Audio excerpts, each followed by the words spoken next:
This is a 90-90, so my kind of 90-90 position, anterior tibialis release. And that's the muscle that runs right along the front of your shin. So if you find your shin bone just to the outside of that, that's your anterior tibialis.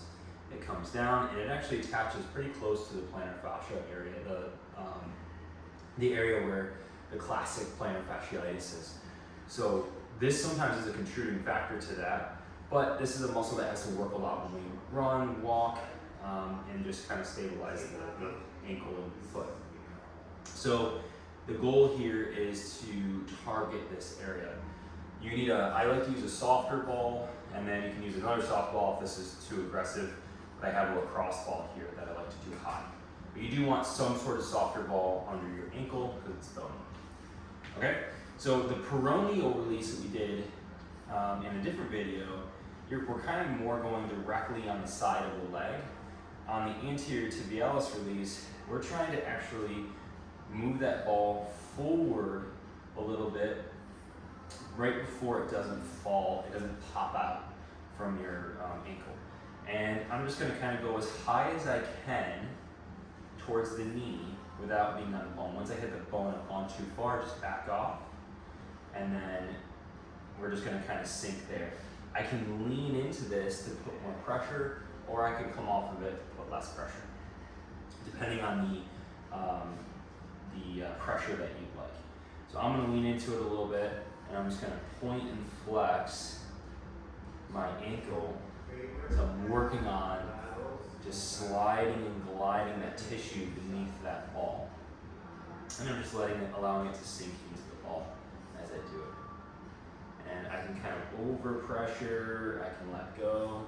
I can even come to the opposite side with my knuckles and kind of sink into that.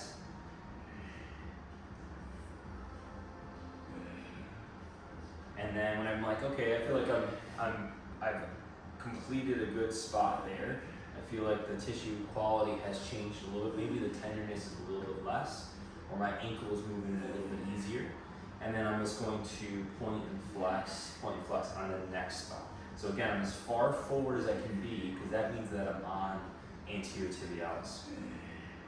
And I decided to do this video because it's an easier position to get into. There's the other two ways that I do it is using a roller, but that sometimes can be a little bit difficult to do, and a stick. So, but this is a good option. This is one I love to do because I'll hit peroneals and anterior tib at the same time. Okay, again, once you feel like you've worked that, you can go to the next section, and then you're going to point and flex again.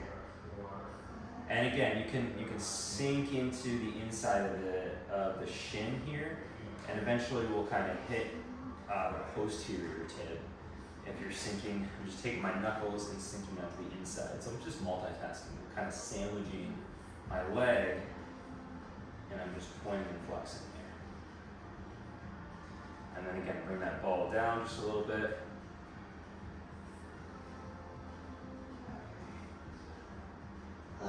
Flexing, trying to get this tissue to slide and glide as I point and flex. And then we'll go down. As you get lower, it can become a little bit more bony. So you want to be mindful of that. And we'll go to the next. And then once I'm here, I don't need the second ball. I'm gonna potentially use it once I get to the ankle part of this, but I'm not quite at that point. The next one is gonna be the ankle. So again, I'm just pointing and flexing, and you can tell, like as you move down, I feel like this area feels a little bit more sticky right now for me. And so I'm gonna spend a little bit extra time there, and maybe just see how the front of the ankle is doing. So again, just pointing and flexing, and then I'll take that out, put it in my pocket, and then you're gonna put the ball, I'm going on the front of the ankle bone. And so I'm putting the ball there, and then I'm just going to point and flex there. And this is I'm just working my way down. I did this for the peroneal well. But I'm just pointing and flexing, pointing and flexing. That lateral malleolus, the bone on the outside of your ankle, when you go to dorsiflexion, which means the toe is going to the knee, you should feel like that bone is actually gliding back. That's just naturally what needs to happen. So we're just encouraging that, and we're releasing kind of the fascia in front of that as we do it. So that's why I'm kind of pushing down and also a little bit forward. Okay, so that was a little over 5 minutes. The goal is roughly 3 to 5 minutes, and then we'll switch sides. So we'll go to the other side. And I'm just finding the top, very, very top of where that tissue goes, and there's my bone, and I'm backing off. So I'm right about there.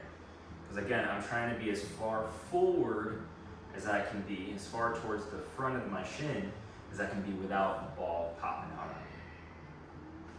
It does help to be on a grippy surface. If I were to be on the hardwood floor with a tennis ball, it would just keep slipping out. So the lacrosse ball that I have is a little sticky. This ball is a little sticky.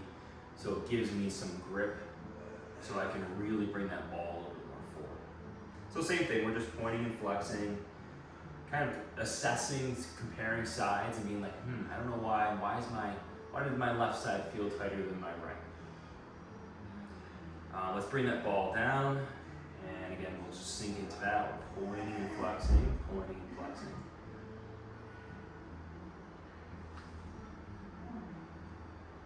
And I can start to kind of pin and stretch the top of the shin, or the inside part of the shin as well, and inside that bone. Get some of those flexor muscles. Maybe hit a little bit of the soleus.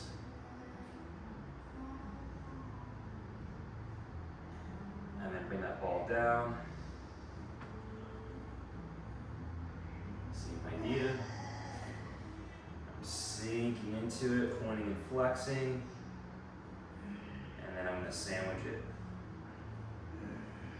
And you can, I don't know if you can see it in the video, but as I'm pointing and flexing, I'm also kind of gliding this hand towards the knee a little bit too, as I sink into the ball.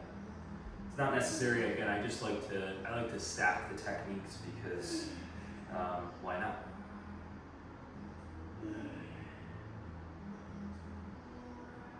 Okay, let's bring that ball down, point flex,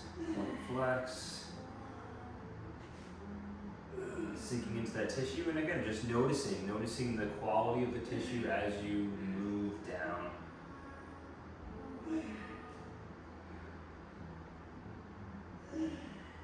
And then bring that ball down just a little further. And I felt like my left side needed a little bit more work. So I can actually move a little bit faster on this side. And again, just pointing and flexing, keeping that movement. So we're not just working on just massaging and putting pressure in the area. We're trying to work on plantar flexion and dorsiflexion. Now I'm gonna take the second ball out, and I'm just gonna go to the lacrosse ball here, and I'm gonna point and flex here, and I'm staying to the front of the shin. This is the part where on the peroneals you have to move to this spot because you'll just hit bone, you'll just hit your fibula there. So pointing and flexing there. Sometimes I'll come in with my thumb, or else I'll do knuckles.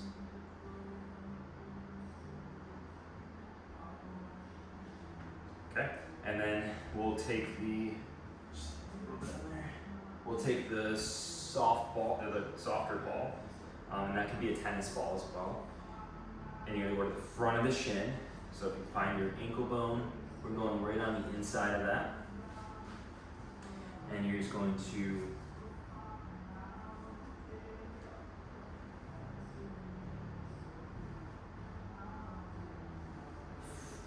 dorsiflex there.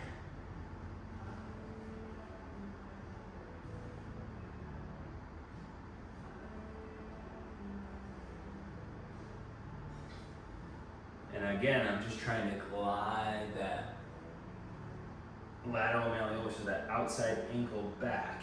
And that allows you, sometimes it's not just muscle that's preventing your ankle from going to full range. Sometimes it's the bone. The bone's not gliding back. If you've just sprained your ankle several times, sometimes you lose that mobility and you have to get that back.